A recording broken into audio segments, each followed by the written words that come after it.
जय श्री कृष्णा। अध्याय नंबर 2 का गीता का सार नंबर 20। आत्मा के लिए किसी भी काल में न तो जन्म है न मृत्यु। वह न तो कभी जन्मा है, न जन्म लेता है और न जन्म लेगा। वह अजन्मा, नित्य, शाश्वत तथा पुरातन है। शरीर के मारे जाने पर वह मारा नहीं जाता। गुणात्मक दृष्टि से परमात्मा का अनुवंश परम से अभिन्न है। वह शरीर की भांति विकारी नहीं है। कभी कभी आत्मा को स्थायी या कूटस्थ कहा जाता है। शरीर में 6 प्रकार के रूपांतर होते हैं। वह माता के गर्भ से जन्म लेता है, कुछ काल तक रहता है, बढ़ता है, कुछ परिणाम उत्पन्न करता है, धीरे धीरे क्षीण होता है और अंत में समाप्त हो जाता है। किंतु आत्मा में ऐसे परिवर्तन नहीं होते। आत्मा अजन्मा है, किंतु चूंकि यह भौतिक शरीर धारण करता है, शरीर जन्म लेता है। आत्मा न तो जन्म लेता है न मरता है। जिसका जन्म होता है उसकी मृत्यु भी होती है।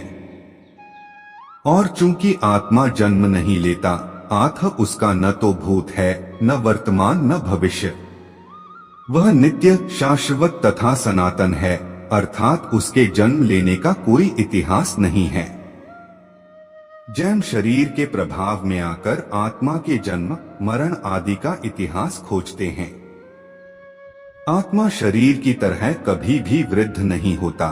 तथाकथित वृद्ध पुरुष भी अपने में बाल्यकाल या युवावस्था जैसी अनुभूति पाता है। शरीर के परिवर्तनों का आत्मा पर कोई प्रभाव नहीं होता। शरीर की उपसृष्टि संतानें हैं और वे भी व्यष्टि आत्माएं हैं, और शरीर के कारण वे किसी न किसी की संतानें प्रतीत होते हैं। शरीर की वृद्धि आत्मा की उपस्थिति के कारण होती है, किंतु आत्मा के न तो कोई उपवृद्धि है न ही उसमें कोई परिवर्तन होता है। आत्मा शरीर के 6 प्रकार के परिवर्तन से मुक्त है। कठोपनिषद में 1 फरवरी 2018 इसी तरह का एक श्लोक आया है। इस श्लोक का अर्थ तथा तात्पर्य भगवद गीता के श्लोक जैसा ही है, किंतु इस श्लोक में एक विशिष्ट शब्द विपश्चित का प्रयोग हुआ है, जिसका अर्थ विद्वान या ज्ञानमय। आत्मा ज्ञान से या चेतना से सदैव पूर्ण रहता है। चेतना ही आत्मा का लक्षण है। यदि कोई हृदयस्थ आत्मा को नहीं खोज पाता, तब भी वह आत्मा उपस्थिति को चेतना की उपस्थिति से जान सकता है। कभी कभी हम बादलों या अन्य कारणों से आकाश में सूर्य को नहीं देख पाते, किंतु सूर्य का प्रकाश सदैव विद्यमान रहता है।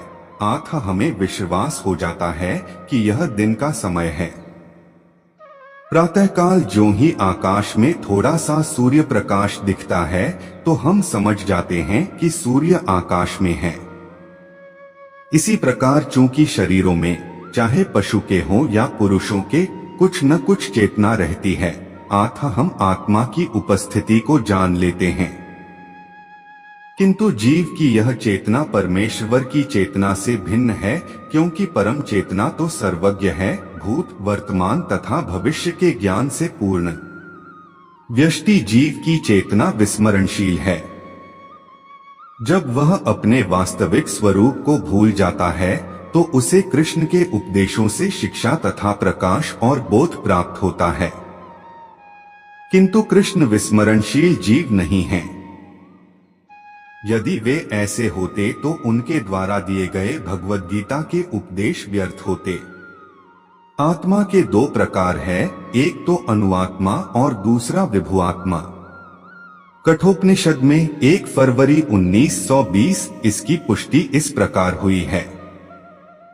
परमात्मा तथा अनुआत्मा दोनों शरीर रूपी उसी वृक्ष में जीव के हृदय में विद्यमान हैं, और इनमें से जो समस्त इच्छाओं तथा शोकों से मुक्त हो चुका है, वही भगवत कृपा से आत्मा की महिमा को समझ सकता है। कृष्ण परमात्मा के भी उद्गम हैं, जैसा कि अगले अध्यायों में बताया जाएगा, और अर्जुन अनुआत्मा के समान है, जो अपने वास्तविक स्वरूप को भूल गया है। उसे कृष्ण द्वारा या उनके प्रामाणिक प्रतिनिधि गुरु द्वारा प्रबुद्ध किए जाने की आवश्यकता है। अगले भाग में हम सुनेंगे अध्याय 2 का गीता का सार नंबर 21। जय श्री कृष्णा। राधे राधे।